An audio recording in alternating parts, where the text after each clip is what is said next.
خواب بیان کرنے کی ہمت نہیں ہوئی تو سید احمد کبیر رفاعی کو جو لوگ جانتے ہیں انہیں پتہ ہے، ان کے لیے قبر رسول سے، مزار رسول سے ہاتھ باہر آئے، حضور نے ان سے مصافحہ کیا اور ان کو سلام کا جواب آیا کرتا تھا۔ ان کے مرید نے دیکھا کہ پیر صاحب مقام صدیقیت پہ فائز ہیں، خواب بیان کرنے کی ہمت نہیں ہوئی، بیان بھی نہیں کیا۔ ایک دن حضرت سے ملنے کے لیے ان کی خانقاہ میں آیا تو کیا دیکھا؟ ایک عورت ہے جو حضرت کے ساتھ بے عزتی سے پیش آ رہی، حتیٰ کہ اس نے حضرت پہ حملہ کیا اور حضرت کا خون نکال دیا اور پھر وہ چلی گئی۔ تو یہ آیا مرید اور کہنے لگا حضور اگر میں پہچانا ہوں تو کیا میں صحیح پہچانا کہ یہ جو تمہارے ساتھ بدتمیزی اور بے ادبی کر رہی تھی وہ آپ کی بیوی تھی؟ کہاں میری بیوی تھی۔ وہ کہا اس نے آپ کا خون نکال دیا، وہ آپ کی بیوی تھی؟ کہاں میری بیوی تھی۔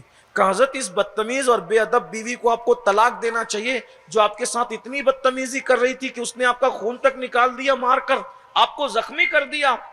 آپ مسکرا کے کہتے ہیں بیٹا یہ میری محسنہ ہے، یہ بدتمیز نہیں ہے۔ کہ وہ کیسے؟ کہ تو نے جو خواب دیکھا نا کہ میں مقام صدیقیت پہ فائز ہوں اللہ کے نزدیک، تو وہ نفل نماز اور نفل روزوں کی وجہ سے یہ مرتبہ نہیں ملا، یہ بیوی مجھ پہ ظلم کرتی ہے، میں اس پہ صبر کرتا ہوں، اللہ نے اسی وجہ سے مجھے اتنا بڑا مقام عطا فرمایا۔ معاذ اللہ اس کا یہ مطلب نہیں کہ ہم عورتوں کو یہ کہیں کہ عورتیں شوہر پہ ظلم کریں، نہ، بلکہ حدیث پاک میں تو یہاں تک آیا ہے جو عورت، جو بیوی اپنے شوہر سے منہ چلاتی ہے قیامت کے دن اس کی شکل کتے کی طرح ہوگی اور اس کا پورا جسم انسان کی طرح ہوگا۔ عورت کو شوہر سے منہ چلانے کی اجازت نہیں ہے، لیکن اگر کوئی عورت ایسا کرتی ہے تو شوہر کو چاہیے طلاق نہ دے، صبر سے کام لے، نبھا کی کوشش کرے۔ اگر آپ کہتے ہیں کہ جو وہ نااہل تھی اس لیے طلاق دیا، بدمعاش تھی اس لیے طلاق دیا، بدتمیز تھی اس لیے طلاق دیا، تو یاد رکھیے وہ نااہل تھی، آپ تو اہل تھے، وہ بد اخلاق تھی، آپ کے تو اخلاق تھے۔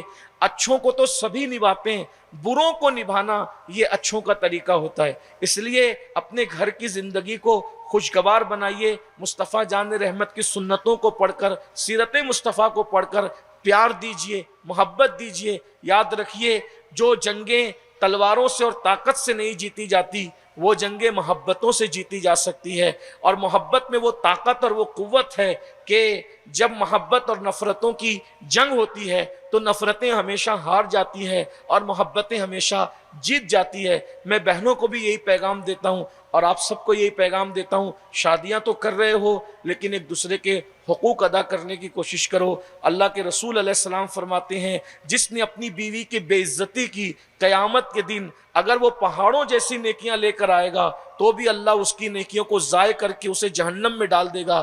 بے عزتی کرنے والے شوہر کی نیکیاں ضائع ہو جائے گی۔ اب آپ مجھے بتائیے جو بیوی کو ماں بہن کی گالی دیتے ہیں ان کا انجام کیا ہوگا؟ اس لیے بیوی کی عزت کرنا سیکھیے، بیوی کی قدر کرنا سیکھیے، عورتوں کی عزت کرنا سیکھیے، عورتوں کی قدر کرنا سیکھیے۔ اور اس کے لیے ہمارے لیے بہترین آئیڈیل ہے لقد کان لکم فی رسول اللہ اسوۃ حسنہ، ہمارے نبی کی زندگی ہمارے لیے بہترین نمونہ ہے۔ اللہ تعالی ہم سب کو عمل کی توفیق عطا فرمائے، ہمارے معاشرے سے اللہ برائیوں کا خاتمہ فرمائے، اور یہ جو 11 نکاح ہو رہے ہیں اللہ اس میں برکتیں عطا فرمائے، اور دولہا دلہنوں میں اللہ وہ محبتیں اور وہ پیار پیدا کر دے جو رسول اللہ اور ان کی پاک ازواج کے درمیان تھا، جو سیدہ فاطمہ اور مولا علی کے درمیان تھا، اور اللہ ان سب کی زندگیوں کو خوشیوں سے مالا مال فرمائے۔ گفتگو کے درمیان اگر کوئی غلطی ہو تو اللہ معاف کرے۔ استغفر اللہ ربی من کل ذنب واتوب الیہ وما علینا الا البلاغ۔ السلام علیکم ورحمۃ اللہ وبرکاتہ۔